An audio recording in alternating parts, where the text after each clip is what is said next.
सत्यजित देशमुख आहेत. काय सांगणार? बिबट्या संदर्भात आपण सभागृहामध्ये प्रश्न उपस्थित केला आहे. सरकारचं काय म्हणणं आलेलं आहे?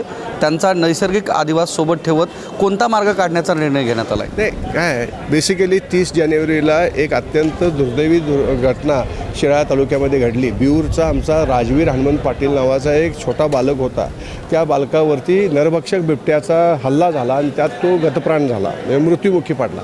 प्रचंड मोठ्या पद्धतीचा आक्रोश सामान्य माणसांच्यामध्ये निर्माण झाला, कारण का त्याच्या अगोदरच एक लहान बालिकेला तिच्या भावाच्या असणाऱ्या शौर्यामुळं ती वाचली होती आणि त्यामुळं भयभीत अशा पद्धतीचं वातावरण होतं. त्या परिस्थितीचं सगळं गांभीर्य बघितल्यानंतर त्या छोट्या बालकाचं शवसुद्धा त्यांचे पालक आणि त्यांचे कुटुंबीय ताब्यात घेत नव्हते. आम्ही सगळीजणं तिथं गेलो. तिथं गेल्यानंतर तिथली परिस्थिती बघितल्यानंतर त्यावेळेस वन खात्याचे सगळे शीर्षस्थ अधिकाऱ्यांशी आम्ही संपर्क साधला आणि संपर्क साधून आम्ही त्यांना त्या असणाऱ्या परिस्थितीचं गांभीर्य सांगितलं. त्या काळामध्ये तिथल्या असणाऱ्या रेंज फॉरेस्ट ऑफिसरच्याकडनं जी अपेक्षा होती की तात्काळ त्यांनी येऊन जनतेच्या मनामध्ये असणारा जो असंतोष आहे तो असंतोष शांत करावा, तो झाला नाही. आणि म्हणून आम्ही पहिली मागणी केली की अशा पद्धतीचं गलथान कारभार करणाऱ्या तिथल्या असणाऱ्या रेंज फॉरेस्ट ऑफिसर्सची तुम्ही निलंबित करावं. ती निलंबित करण्याच्या संदर्भातले आदेश सभापटलावरनं आदरणीय गणेश नाईक साहेबांनी वनमंत्री महोदयांनी दिलेले आहेत. आणि दुसरं सगळ्यात महत्त्वाचं म्हणजे या बाबतीत बिबट्यांची जी आता वारेमाप वाढ झालेली आहे, ही जी त्यांची प्रजनन क्षमता आहे ती प्रचंड असल्यामुळं आज प्रत्येक असणाऱ्या छोट्याशा ऊसाच्या फडामध्ये सुद्धा तुम्हाला बिबट्याची पिल्ली दिसते. म्हणजे जसे आपल्याकडं देशी श्वान आहे तशी बिबट्याची पिल्ली थोडे दिवसांनी दिसतील. म्हणून ह्यांच्या प्रजनन क्षमतेवरती आपण निर्बंध आणणं गरजेचं आहे.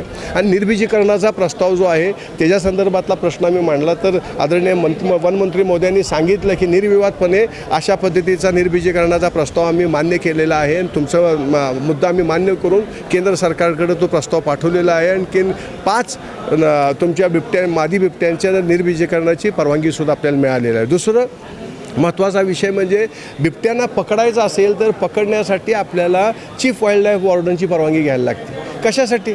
ती जर चीफ वाईल्ड लाईफ वॉर्डनच्या ऐवजी जर समजा मुख्य वन संरक्षकांच्याकडनं तुम्ही घेतली तर त्याचा फायदा असा होऊ शकतो की तात्काळ तुम्हाला त्या संदर्भात कुठला समजा हल्ला होणारा नरभक्षक बिबट्या असेल तर त्याला मिटिगेट करण्याच्या संदर्भातली आखणी तुम्ही करू शकता. तिसरं सगळ्यात महत्त्वाचं म्हणजे आता बिबट्याला तुम्ही वन्य प्राणी कसं म्हणणार? जर तो आपल्या अधिवासात ह्युमन हॅबिटॅटमध्ये येत असेल तर तो वन्य प्राणी होऊ शकत नाही. त्यामुळे शेड्यूल 1चा जो दर्जा आहे की ज्या दर्जामुळं बिबट्याला विशेष अशा पद्धतीचं कवच आहे सुरक्षेचं, ते कवच काढणं गरजेचं आहे. शेड्यूल 1मधनं शेड्यूल 2मध्ये आपण बिबाट ह्या प्राण्याला आणणं गरजेचं आहे. आणि ते आणण्याच्या संदर्भातली आमची मागणी जी आहे ती सभापटलावरती आदरणीय वनमंत्री महोदयांनी मान्य केली. प्रस्ताव जो आहे तो केंद्र सरकारला पाठवून त्याचा स्वतः पाठपुरावा करून शेड्यूल 1मधनं शेड्यूल 2मध्ये आणण्याच्या संदर्भात ती जबाबदारी त्यांनी स्वतः घेतलेली आहे. सगळ्यात महत्त्वाचं ह्या नंतरचा विषय म्हणजे की आपल्याला 14/8/23ला एक वन खात्याचा GR आहे. GR काय म्हणतो? 3(1) खाली की जर समजा बिबट्याचा, माकडाचा किंवा गव्याचा किंवा तुमच्या रानडुकराचा हल्ला झाल्यामुळे तुम्ही जर दुर्दैवानं मृत्युमुखी पडला तर तुम्हाला अग्रिम राशी 25 लाख मिळते. गंभीर जखमी झाला तर 7 लाख मिळते.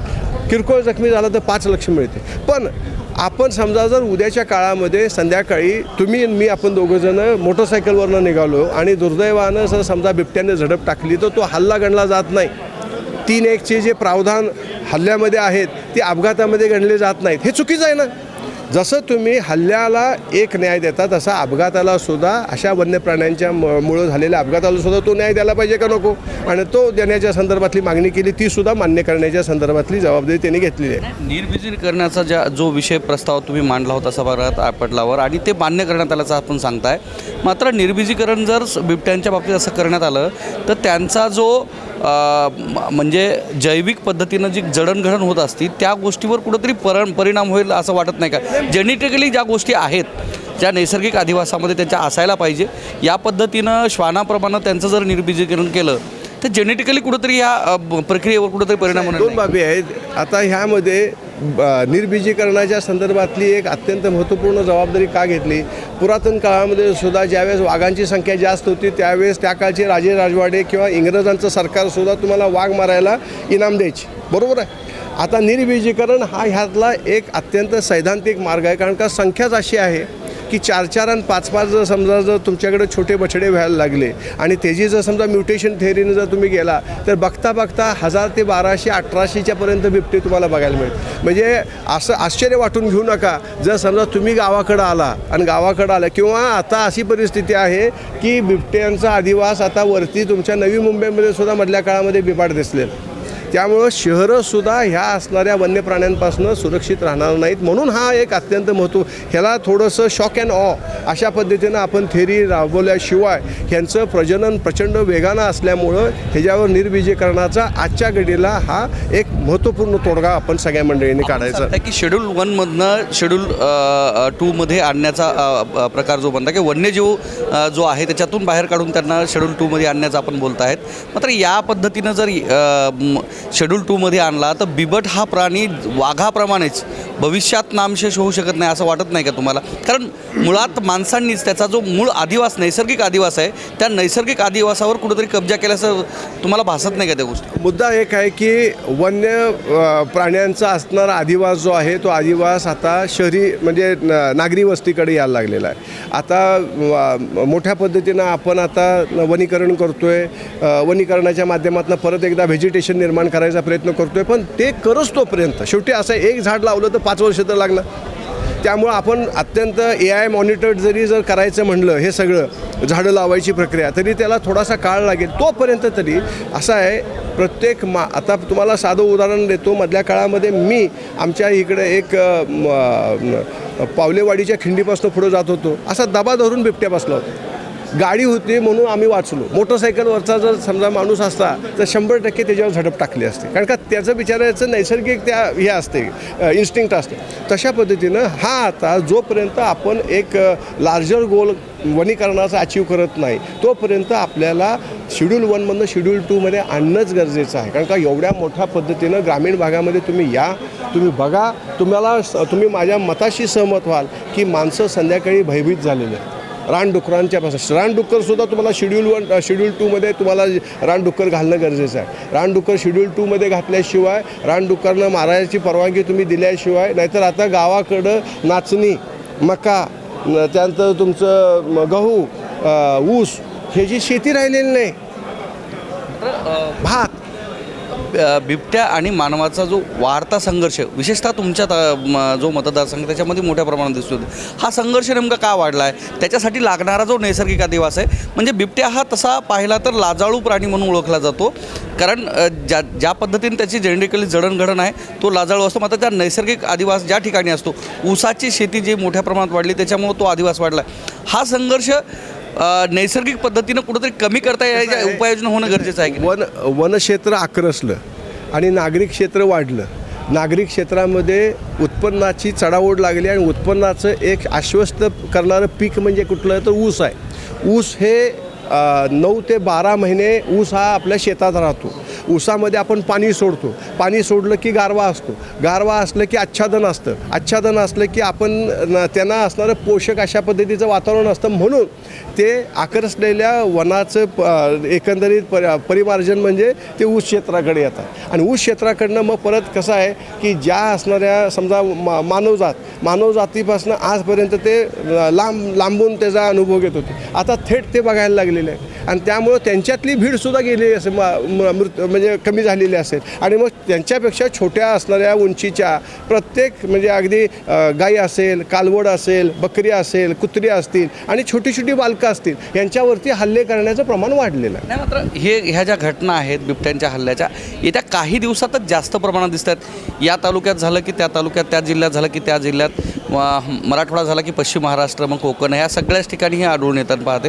मात्र प्रामुख्याने इतर राज्यांमध्ये जर पाहिलं राजस्थान असेल गुजरात असेल या ठिकाणी सुद्धा मोठ्या प्रमाणात बिबटे आहेत, सिंह पण आहेत. मात्र त्या ठिकाणी मानवी संघर्ष आणि बिबट्यांचा संघर्ष किंवा त्या वन्यजीवांचा संघर्ष होताना दिसत नाही आहे. काय झालं आहे की आपल्या इकडं जंगलातला असणारा जो वावर आहे तो जंगलातला वावर आता नागरी वस्तीकडे वाढल्यामुळं हे झालेलं आहे.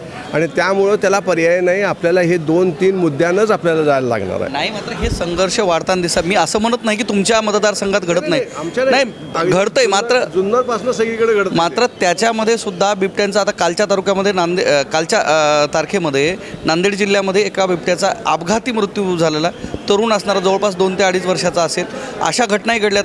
नैसर्गिक अधिवासावर तो माणसांनी कब्जा केलेलाच आहे. मग आता त्यासाठी सरकारनं काहीतरी उपाययोजना करून त्यांच्यासाठी नैसर्गिक अधिवास तयार करणं हे पण अपेक्षित आहे ना. त्यासाठी सगळ्यात महत्त्वाचं म्हणजे ट्रान्झिट ट्रीटमेंट सेंटर्स चांगली अद्ययावत करणं, ती ट्रान्झिट ट्रीटमेंट सेंटर्स वाढवणं आणि त्याचबरोबर ॲनिमल मॅनेजमेंट स्कीम तयार करणं, wild life animal management scheme. जेवढा आपल्याला वनीकरणासाठी खर्च येतो तो सुद्धा आपण जर केला तर निश्चितपणे हा सुद्धा आज आपल्याला सगळ्यांना धोका आहे, तो धोका कमी व्हायला हळूहळू 2-3 वर्षांत तो कमी होऊ शकेल. नाही, मग प्रत्येक तालुक्यामधनं राज्यभरामध्ये या पद्धतीने बिबट्याचे हल्ले किंवा बिबट्यांचा जो अधिवास आहे तो दाखवला जातो. प्रत्येक ठिकाणी ही चर्चा होताना पाहायला येते. मग हे सगळे बिबट अथवा बिबटे हे का वनतारामध्ये सोडायचं तयारीत आहेत?